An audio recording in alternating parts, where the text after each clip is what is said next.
Pillars of Faith, Part 7. Nothing to do. We notice that we don't have much to do. We only need to be there since God Himself undertakes to love and go through us. We don't have a box from which we can open the lid and say, "Here, see, love is in this box." We haven't built love. God alone really loves. God passes through us. We only need to be tamed by His love. We know that we have absolutely nothing to offer, nothing that belongs to us. We only need to receive everything from God and become aware of it. God's love does not belong to us. We fully enjoy His love when we accept to let Him pass in our lives by welcoming and observing His multiple expressions of love. God invites us to participate in His wonderful mission of universal love. Isn't that what we want? Isn't that what we're looking for? The love that leads us to happiness? God with us will make us succeed in evangelizing love.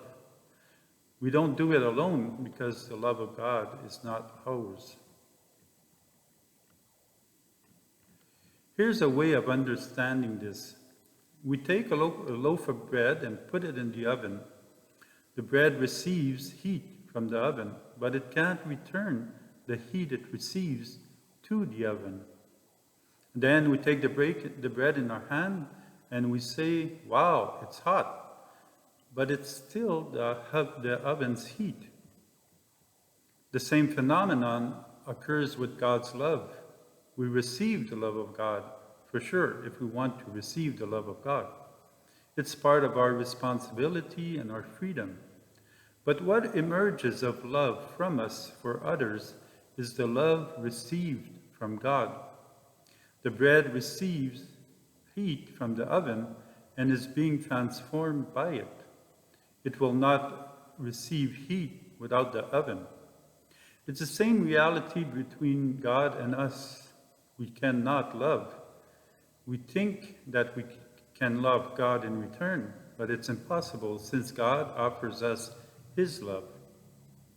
So what we freely receive from God benefits only us and others. It's always the love of God, not ours. We now understand why we are always blessed, because God loves us. Let's receive it all without waiting.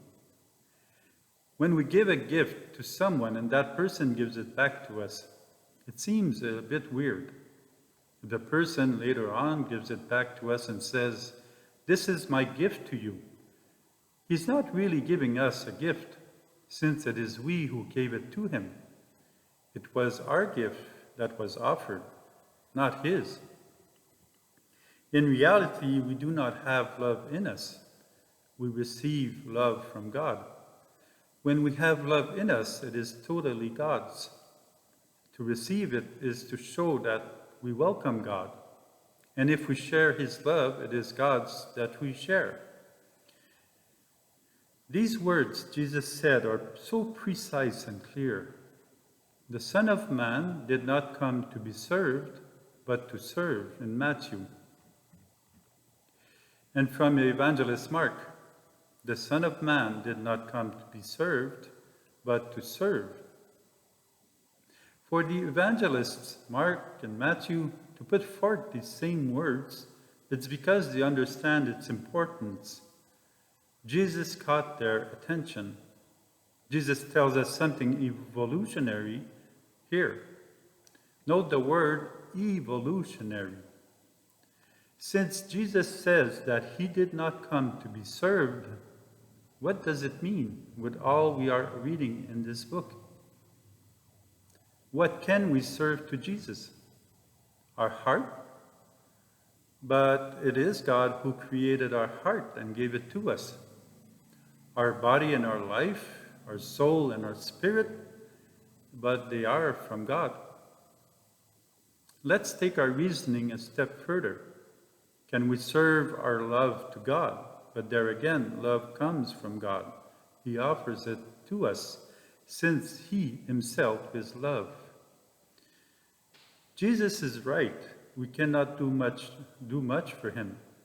The Son of Man did not come to be served. At this point, we discover that we are even freer than expected. Since God is the one who loves, we are free. No need to prove our love to a person nor to God. A person no longer has to tell us, I feel like you don't love me anymore.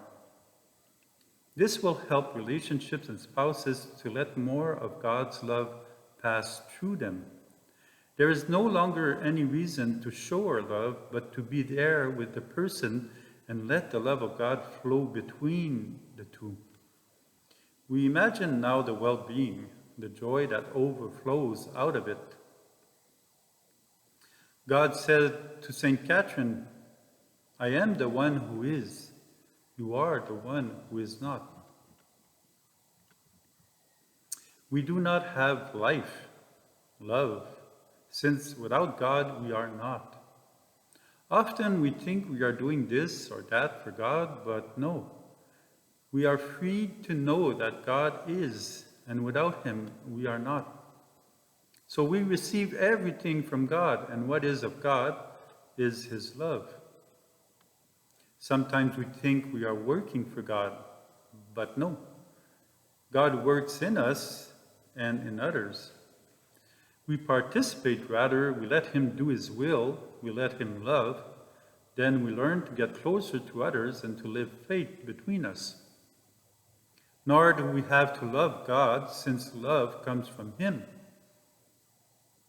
We simply need to let ourselves be loved by God through our being and let him touch the hearts of others, like Jesus unto Mary, Elizabeth, and John the Baptist. You imagine the wonderful mission we are in. Jesus said he came to serve. Jesus came to serve us his love. He just wants us to receive it and live on it. Jesus, with our consent, will be able to pass through our bodies and touch the hearts of others. To say we love someone don't really exist. God loves someone else passing through us. That's what the truth is. It is therefore God who loves.